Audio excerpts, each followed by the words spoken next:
Hello friends, welcome back to the channel. तो चलिए अब हम लोग फेब मंथ के पार्ट टू को कंप्लीट करते हैं और पार्ट वन अभी जस्ट मैंने अपलोड किया है और अब पार्ट टू चलिए स्टार्ट करते हैं दोस्तों। Recently union minister Piyush Goyal has launch the sale of Bharat rice brand. What will be the maximum retail price? MRP क्या रहेगा भारत राइस ब्रांड का? तो 29 रुपये। और इससे पहले दोस्तों मैंने जब नवंबर मंथ का कराया था तो उसमें आप लोगों को 25 रुपये पर केजी का बताया था। अब उसको अपडेट कर लेना 29 रुपये पर केजी। और भारत दाल का क्या है दोस्तों? 27.5 रुपीज़। ठीक है, और सॉरी, भारत दाल नहीं, भारत आटा का। और दाल का क्या है? दाल का है 60 रुपीज़ के अराउंड। ठीक है, 29 रुपये for Bharat rice, 27.5 rupees for Bharat atta and 60 rupees for Bharat dal. Recently NITI Aayog and the embassy of which country has release the report titled LNG as a transportation fuel in medium and heavy commercial vehicle. तो नीति आयोग ने किसके साथ tie up किया है? तो Netherlands के साथ। Okay. Recently, Union Cabinet chaired by PM Narendra Modi has approved the प्रधानमंत्री मत्स्य किसान समृद्धि सह योजना PM MKSSY। What is the total outlay under the scheme? Total outlay क्या रहेगा? तो 6,000 करोड़ रहेगा। किस चीज के लिए? प्रधानमंत्री मत्स्य किसान समृद्धि सह योजना के लिए। The union cabinet chaired by PM Narendra Modi has approved extension of fisheries infrastructure development fund till which year? तो कब तक के लिए इसको बढ़ा दिया गया है? तो 31 मार्च 2026 के लिए। याद रखना दोस्तों, डेट पूछते हैं कि कब तक एक्सटेंशन हो गया है। Open network for digital commerce ONDC and which organisation has launch the digi ready certification DRC portal for MSME. तो ओएनडीसी ने किसके साथ किया है टाई अप करके? क्या लॉन्च किया है? डिजी रेडी सर्टिफिकेशन। तो क्वालिटी काउंसिल ऑफ इंडिया। तो इसमें क्या होगा? इसमें एमएसएमई को बढ़ावा दिया जाएगा। एमएसएमई के प्रोडक्ट्स को मतलब ओएनडीसी पे लॉन्च करके और एमएसएमई को तैयार किया जाएगा, इसीलिए डीजी रेडी नाम रखा गया है। Which company has launch the advantage India initiative to equip 2 million Indians with AI skills by 2025। तो माइक्रोसॉफ्ट ने क्या बोला है कि इंडिया में 2 मिलियन 20 लाख इंडियंस को क्या किया जाएगा? स्किल्ड किया जाएगा एआई में। ओके।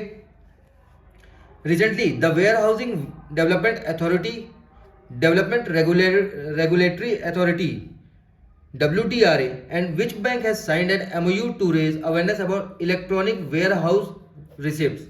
तो किस बैंक ने? पंजाब एंड सिंध बैंक ने। ठीक है, किसके साथ टाई अप किया है? Warehousing development regulatory authority के साथ। ठीक है, तो इसमें क्या होता है कि जैसे कि आप किसी भी गोदाम में अपना, जैसे कोई किसान है वो अपना माल रखता है, तो मान लो उसके पास 1,000 किलो दाल है। ठीक है, और वो 50 रुपये किलो है। तो उसको कितने पैसे हो गए? 50,000। तो अब ये 50,000 रुपये का क्या इसको मिल जाएगा? इसको एक रिसिप्ट मिल जाएगा इसका, जिसको ये ट्रेड कर सकता है। ठीक है, ये नेगोशिएबल होता है।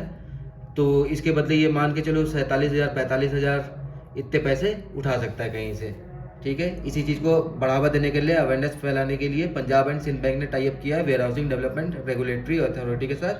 ठीक है, अब देखो एक है question, non executive chairman and independent director of NPCI किसको बनाया गया? तो अजय कुमार चौधरी को। याद रखना है, एनपीसीआई का non executive chairman and independent director बनाया गया है अजय कुमार चौधरी। एनपीसीआई अजय कुमार चौधरी। ओके।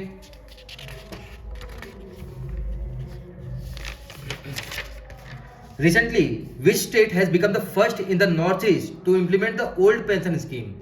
तो कौन सा है फर्स्ट नॉर्थ ईस्टर्न स्टेट? तो सिक्किम। और मुझे अभी तक लगता है कि 3 स्टेट है, हिमाचल प्रदेश, सिक्किम और तीसरा मुझे याद नहीं है दोस्तों, जिसको भी याद है वो बताना please.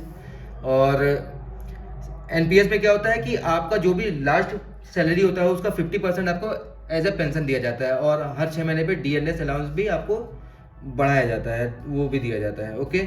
Recently the central board of trustees CBT of the employees provident fund organisation EPFO has approved how much percent interest rate on employees provident fund for financial year 24। तो कितना परसेंट? 8.25%। और पहले कितना मिलता था? 8.15। इसको बढ़ा करके 10 बेसिस पॉइंट से, और ये 3 साल में अभी तक का सबसे ज़्यादा है। 8.25% ईपीएफओ में आपको मिलता है अभी interest rate. Recently, which state government has increased the pension amount by Rs 500 under the Madhu Babu pension योजना? तो मधु बाबू पेंशन योजना कौन से स्टेट का स्कीम है? तो ओडिशा इसका है। आपकी एज 79 से कम है तो आपको 500 रुपये, और 80 प्लस है तो आपको 700 रुपये, और 80 प्लस और डिजेबल भी हो आप तो आपको कितना दिया जाता है? 900 रुपये दिया जाता है दोस्तों। और पहले इसमें 500 था तो 500 बढ़ा दो, इसमें भी 500 बढ़ा दो, और इसमें भी 500 बढ़ा दो, तो इसको 1400 मिलेंगे। अब इसके मिलेंगे 1200, और इसके मिलेंगे 1000। ठीक है दोस्तों। Recently which company has signed its name to Pai platform private limited? तो कौन से कंपनी ने अपना नाम चेंज करके पाई प्लेटफॉर्म प्राइवेट लिमिटेड रख लिया? तो पेटीएम ई कॉमर्स ने। ठीक है, इसका नाम क्या हो गया है? पाई प्लेटफॉर्म प्राइवेट लिमिटेड, याद रखना।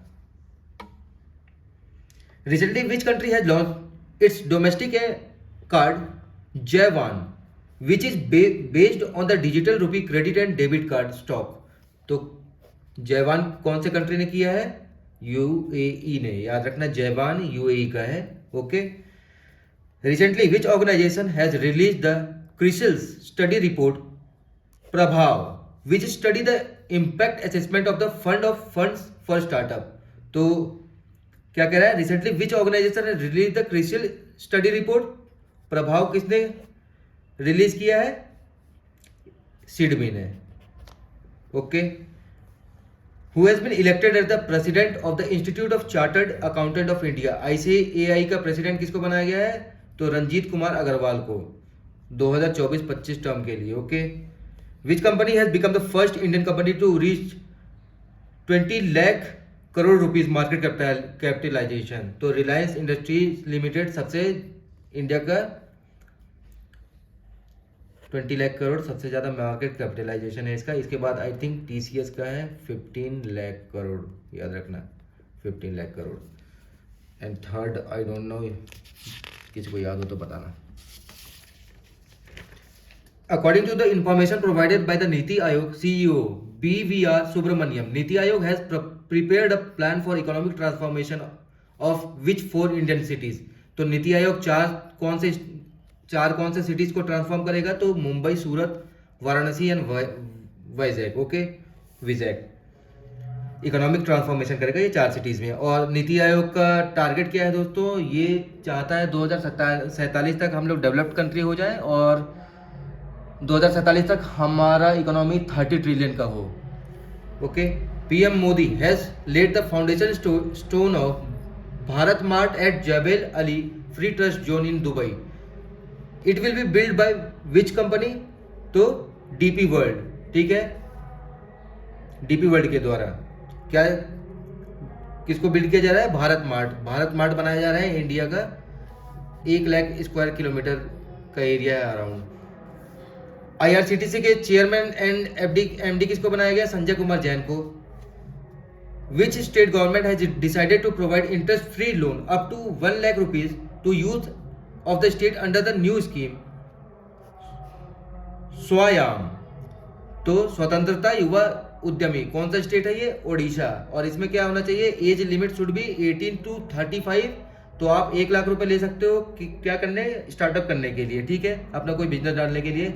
और फैमिली की इनकम 2 लाख पर एनम से ज़्यादा नहीं होनी चाहिए, और फैमिली में कोई एक मेंबर ही एलिजिबल होगा इस बेनिफिट को उठाने के लिए। Which state government has decided to introduce the Nuo scholarship scheme for under graduates and post graduate students? तो नुओ कौन से स्टेट का है? तो ये भी ओडिशा का है। अब इसमें क्या होगा? मेल स्टूडेंट्स को कितने पैसे? 9000 एनुअली दिए जाएंगे स्कॉलरशिप प्रोग्राम। ओके। और फीमेल को कितना? 10,000 रुपए। और अगर SC/ST कैटेगरी से बिलोंग करते हैं मेल स्टूडेंट तो 10,000 रुपए, और अगर फीमेल है SC/ST कैटेगरी से तो 11,000 रुपए। Okay. Recently Tinkoff Bank and Centro Credit Bank have been registered on as foreign portfolio investor in India. These banks are based on which country? तो रशिया की ये दोनों बैंक है। कौन कौन सी बैंक? टिंकॉफ बैंक और सेंट्रो क्रेडिट बैंक। और इससे पहले सबर बैंक भी था रशिया का, जो FPI के लिए रजिस्टर हुआ था, I think September 2023, date exact मुझे याद नहीं है दोस्तों। Reserve bank of India has raise the remuneration ceiling of non executive directors of private sector banks to how much amount. तो क्या कह रहा है, नॉन एग्जीक्यूटिव डायरेक्टर्स के मतलब प्राइवेट सेक्टर बैंक्स में कितने मतलब पर एनम कर दिए गए हैं मैक्सिमम सैलरी, तो 30 लाख पर एनम। इससे पहले कितना था 20, तो इनको बढ़ा करके 10 लाख कर दिया गया है। इससे ज़्यादा आप नहीं दे सकते हो किसी भी नॉन एग्जीक्यूटिव डायरेक्टर को प्राइवेट सेक्टर बैंक में। Recently, 197 Communication Limited has announced the formation of the Group Advisory Committee to strengthen compliance and regulatory matter. It will be headed by whom? तो किसके द्वारा हेड किया जाएगा? ये M Damodaran, ये farmer से मतलब सेबी के पुराने चेयरमैन भी रह चुके हैं और 3 मेंबर की कमेटी है ये हेड कर रहे हैं M दामोदरन। दूसरे मेंबर है इसके MM Chitale from former president of ICAI, और तीसरे कौन है? R रामाचंद्रन, ये आंध्रा बैंक के फॉर्मर चेयरमैन। ठीक है, 3 मेंबर की कमेटी। और लास्ट डेट कब तक के लिए दे दिया गया है इसको? 15 मार्च तक के लिए। पहले इसकी डेट कितनी थी? 29 फेब तक। ठीक है, नवीन, अब देखो 3 अपॉइंटमेंट हुए हैं, वो जल्दी से देखते हैं। Naveen Tahilyani has been appointed as the CEO and MD of Tata digital. Tata digital के CEO MD किसको बनाया गया? नवीन तहलियानी को। Tata AIA life insurance has appointed Venkatachalam H as the new CEO and MD। तो देखो नवीन तलियानी जो थे इससे पहले टाटा AIA लाइफ इंश्योरेंस के मतलब थे MD CEO, अब ये बन गए हैं टाटा डिजिटल के। तो इसके जगह पे अपॉइंट किसको किया गया है फिर? वेंकट अचलम H को। LIC mutual fund asset management has appointed Ravi Kumar Jha as its MD and CEO। ठीक है, तो LIC mutual fund asset management के किसको बनाया गया है MD CEO? तो रवि कुमार झा को। Haroon Rashid Khan has been appointed as the non executive chairman of which bank. तो कौन से बैंक के? AU small finance bank. और AU स्मॉल फाइनेंस बैंक अभी किसके साथ मर्ज हुआ है? तो फिनकेयर के साथ। ठीक है, which company has partnered with NPCI for introducing the credit lines on UPI features. तो credit line on UPI features कौन देगा? तो पेयू। ये कहाँ की कंपनी है? Netherland. Okay, recently the reserve bank of India has directed to stop commercial card payments made by small and large businesses. It will effective after which date? तो कौन से डेट के बाद? लास्ट डेट इसकी क्या है? 29 फरवरी 2024 के बाद, और 1 मार्च से क्या हो जाएगा? ये लागू हो जाएगा। ठीक है, state bank of India has partner with which company to enable international education payment for Indian students in foreign exchange. तो कौन से कंपनी के साथ स्टेट बैंक ऑफ इंडिया ने टाई अप किया है? फ्लाई वायर के साथ। किस लिए? To enable international education payment for Indian students. ठीक है, फॉरेन एक्सचेंज में मतलब इंडियन स्टूडेंट अपना पैसा भर सकते हैं, अपनी फीस वगैरह। Indian overseas bank celebrates it's 88th foundation day on 10th Feb 2024. It is headquarter in which city? तो चेन्नई में है इंडियन ओवरसीज बैंक का हेडक्वार्टर। 1937 में आई थिंक ये लॉन्च हुआ था। विच bank has announced to acquire 15% stake in credit session India for 1200 crore. तो मिजुहू bank ये कहाँ की है? जापान की है। ठीक है, क्या करेगी? 15% स्टेक लेगी ये इसमें, क्रेडिट सेशन में।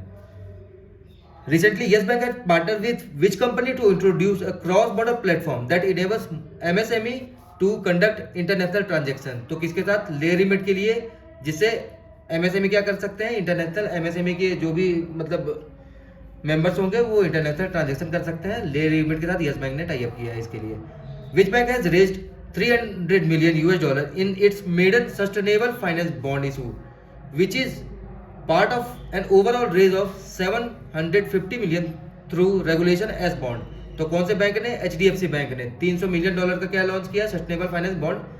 इसका टोटल आउटले तो है 750 मिलियन वैसे करना है, लेकिन अभी 300 मिलियन इसने लॉन्च किया है। और रेगुलेशन एस बॉन्ड क्या होता है? Regulation S bonds are the type of bond that can be offered and traded outside America. जो भी अमेरिका से मतलब बाहर कोई भी बॉन्ड ऑफर या ट्रेड किया जाएगा उसको रेगुलेशन एस बॉन्ड कहते हैं दोस्तों। According to the recently released OECD Economic Outlook Interim Report Feb 2024, which bank what will be India's GDP growth rate for financial year 25, तो इंडिया की ग्रोथ क्या रहेगी 6.2%, और नेक्स्ट ईयर 2025-26 में कितनी रहेगी दोस्तों, तो रहेगी 6.5%. ओके.